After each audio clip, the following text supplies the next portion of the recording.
Just make me whole.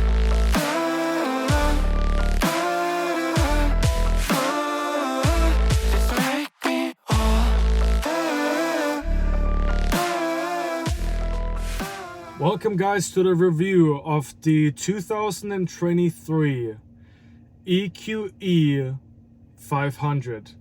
Now, I want to be completely honest with you guys and tell you that I have had a Tesla for 2 years now, so I'm actually already in that EV segment. So I've been waiting, impatiently to get my hands on one of these.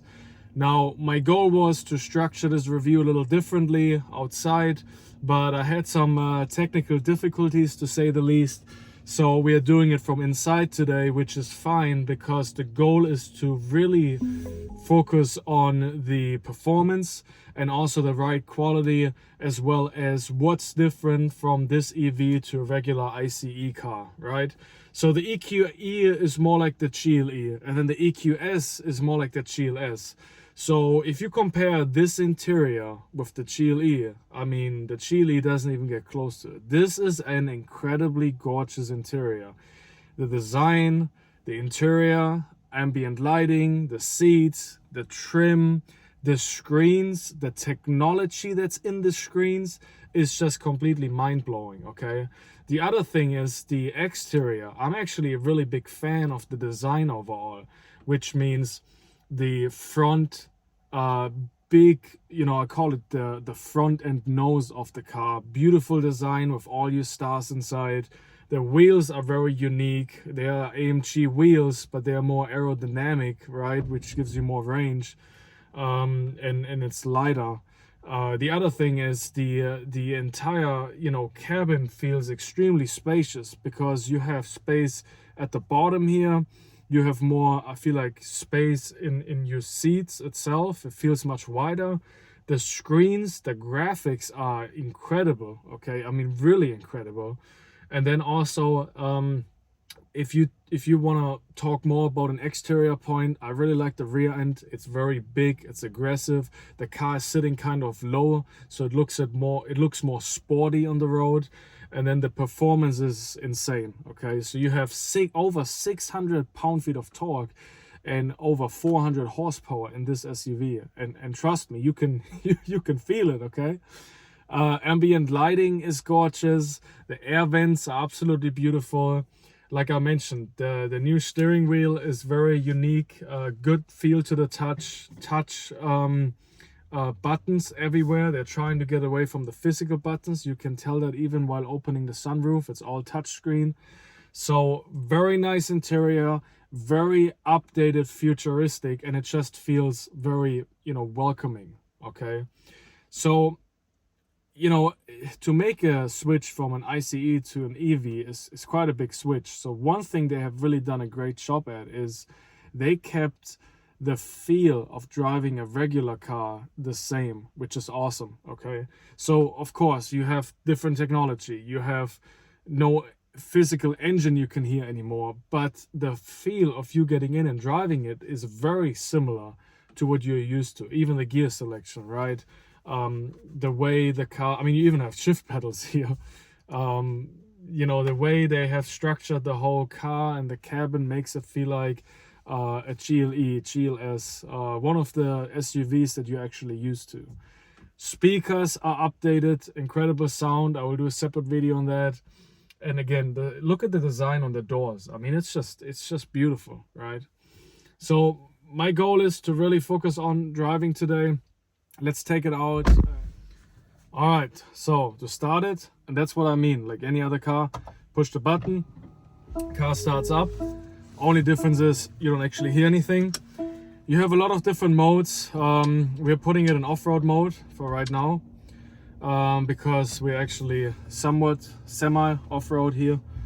Wouldn't really say off-road, but we're on like a field. So, I mean, no engine. I mean, it's so quiet. And the suspension is what gets me. It's extremely comfortable. I mean, it's almost like you don't feel the chassis move much, right? So From a functionality standpoint, you have this beautiful 12-inch screen here in the middle that shows me currently off-road settings, which is awesome. So you see your percentage. You can change these screens. I like to change them to sport or even classic.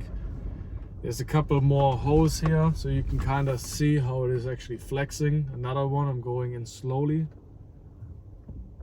I mean, look at that. You know, that's just wild to me. It is really mind-blowing how well it performs on these roads. Very smooth. So now we're getting to a fun road, okay? So we're putting it in sport, and this is really where you start unleashing the horses the car actually has, right?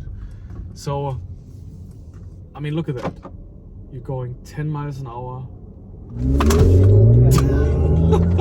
It's just crazy. I mean, it's just stupid. It's not even it's not even normal, right? So again, from that perspective, right, it is just crazy fast. So if you look at it from this way, I'm going to turn here, and well, I'm gonna do it the next turn actually. You know, GPS also very nice, updated, and again, the big screen makes a big difference, you know. Right on and I'm actually not wanting to hear this lady. Thank you. Canvas in this car is wow. I mean, the quality is almost like you're looking at a 4K camera. So right here we're at a standstill, right? At 0.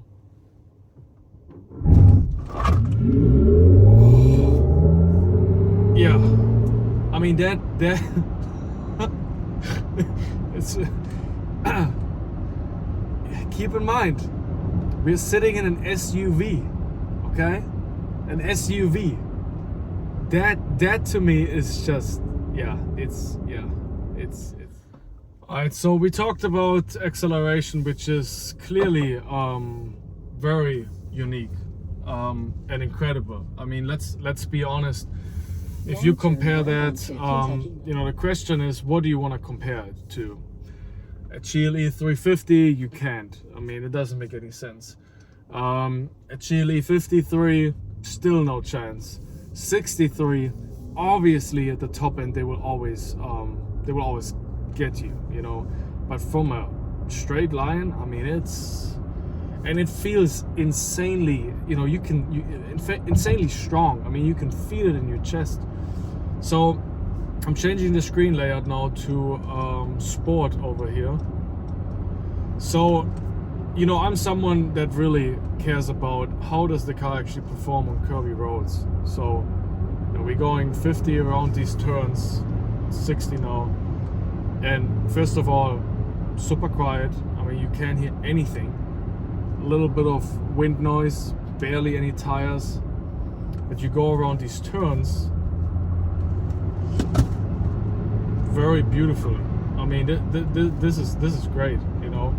There is no, I think I'm so impressed because the weight ratio is so heavy because of the battery that it almost feels like it grips like a rock.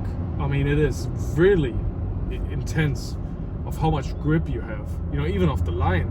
I mean, it is, you know, it is 4MATIC all-wheel drive, but you know, these roads are pretty curvy, and I've driven them with multiple cars, and you can barely feel it. I mean, that's the thing, you can barely feel these roads. So again, in my honest opinion, that's another big added benefit, is the security factor. It is so secure because of its weight. I mean, you're gripping on these roads, and even if you push it in the corners, I mean, and they have done a really good job in, I feel like the wheels independently have a different throttle response, you know, because you can feel it grip. It doesn't get loose in the front or in the rear. It really handles it very well. So from a performance standpoint, 10 out of 10, no doubt. From a luxurious standpoint, you know, 10 out of 10. This is, I mean, this is a beautiful interior, very beautiful. Now here comes the downside, and I think this is what all these automotive OEMs are working through. The same with the Tesla I have, any of them, right? So are you going to spend 90,000 on this car and get, you know, let's say 260 miles out of it? This is what most people are afraid of doing. Why am I going from a gasoline powered car that I get 600 miles to 260, pay the same price tag? And then the concern comes up with the charging infrastructure and these other, do I have to install something at home? All these things. So my honest opinion is, what needs to happen is this SUV needs to get a range of 400-ish miles, 400 plus miles, okay, 450, 500. In 700 feet, the infrastructure as we go is being built out. I mean, they are doing it daily, everywhere. So again, the Tesla that I drive is, also only get 270 or so on a charge, so it's not necessarily a lot. But I don't mind taking 2 to 3 hour trips in it. Would I take it on 8 hours? I have done it before. Would I do it every day? No. And I think that's the thing currently. Once we can actually work through the details and make sure the infrastructure is fully there and get a little bit more range out of these. So here's the good news, as we just talked about a second ago. To make that switch, you want to be certain you got your infrastructure in place and you have the range in place. So here's what I can say. Mercedes announced they're going to partner with Tesla's network, which is the most advanced out there, no doubt.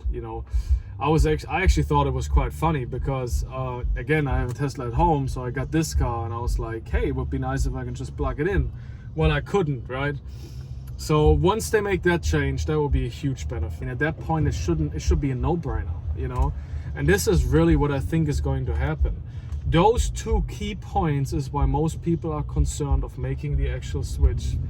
And once you get them in place, there is no reason why you should be in denial. Because at the end of the day, from a fun factor, even though you don't have the noise, trust me, you don't. I think, you don't need it. And I still have, my wife has a gas-powered car. I have a weekend car, which I haven't announced on my channel yet.